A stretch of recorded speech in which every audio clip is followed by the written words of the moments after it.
Monsieur le Président de l'INCa, cher Norbert Ifra, Monsieur le Président directeur général de l'INSERM, cher Gilles, Mesdames et Messieurs les professeurs, chercheurs, docteurs, Mesdames et Messieurs les présidents d'associations, Mesdames et Messieurs. Je suis très heureuse d'intervenir aujourd'hui en clôture des journées de l'INCa 2019, alors que s'élabore le 5e rapport du plan cancer 2014-2019. Pour la ministre de l'Enseignement supérieur, de la Recherche et de l'Innovation, parler de recherche en cancérologie, c'est à la fois une immense satisfaction et un risque, tant il est parfois difficile de ne pas verser dans une série de constats de réussite qui pourraient sembler suspects. La recherche en santé en général et en cancérologie en particulier est un paradigme facilement compris du grand public. Les enjeux sont visibles, la mortalité liée au cancer reste élevée et chacun connaît dans son entourage une personne pour laquelle il souhaiterait plus que tout que de nouvelles solutions thérapeutiques fonctionnent. Certains cancers restent cependant des impasses thérapeutiques, comme les cancers du pancréas auxquels l'INCa consacre un programme spécifique, ou encore certains cancers de l'enfant qui, de façon intolérable, tuent 500 de nos plus jeunes chaque année. Heureusement, des succès en cancérologie sont aussi visibles. Des maladies hier encore rapidement mortelles, comme les leucémies, sont aujourd'hui curables. Des cancers qui étaient toujours découverts trop tard sont maintenant dépistés, comme les cancers du sein ou du côlon. Ainsi, l'exemple de la recherche en cancérologie et de ses succès est l'un de ceux sur lesquels nous pouvons nous appuyer pour expliquer inlassablement que la solidarité, la raison et la science sont de meilleures armes pour répondre aux menaces qui nous guettent que l'insouciance, la peur ou la violence. Je tiens à remercier toutes celles et tous ceux d'entre vous qui portent ce message d'espoir et d'opiniâtreté au quotidien et qui participent à ce que beaucoup de nos concitoyens fassent aussi du financement de la recherche une affaire personnelle en soutenant les associations qui, à leur tour, soutiennent nos chercheurs. Je souhaite aussi féliciter tous ceux, et particulièrement les plus jeunes, qui consacrent leurs jours et souvent leurs nuits dans leurs labos, dans leurs services, à obtenir les résultats et les concepts qui, mis bout à bout, changeront la donne. La conviction qui anime ce gouvernement, que l'avenir se joue dans la recherche, dans des champs aussi divers que la santé, l'environnement, la transition énergétique ou la compréhension des migrations, a conduit le Premier ministre à annoncer vendredi dernier une programmation pluriannuelle d'un effort accru de recherche.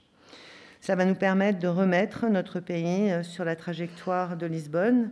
Et la recherche en cancérologie est un exemple de l'efficacité d'une vraie programmation et d'une coordination rigoureuse des efforts de recherche. La recherche ne peut en effet s'envisager que sur le temps long, et les chercheurs ont besoin de visibilité quant à la pérennité des financements. Mon ministère consacre actuellement près de 70 millions d'euros chaque année à des programmes de recherche en cancérologie, et ceci n'inclut bien sûr pas le financement de base des laboratoires et les salaires des chercheurs. Cette année, 5 millions d'euros supplémentaires seront aussi consacrés à la recherche fondamentale en cancérologie pédiatrique, et ce soutien ne faiblira pas.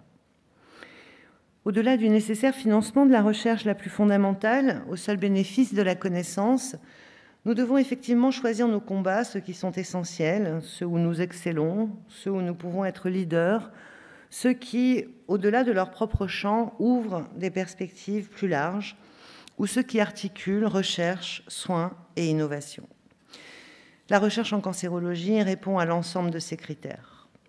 Les modalités exactes de ce soutien pourront être ajustées pour s'inclure toujours davantage dans cette articulation des soins et de la recherche que l'INCa incarne, selon l'évaluation qui sera faite du 3e plan cancer et les orientations qui seront prises. Mais il ne s'agit là que de méthodes et de procédures. L'objectif de soutenir la recherche en cancérologie, elle, n'est sujet à aucun débat.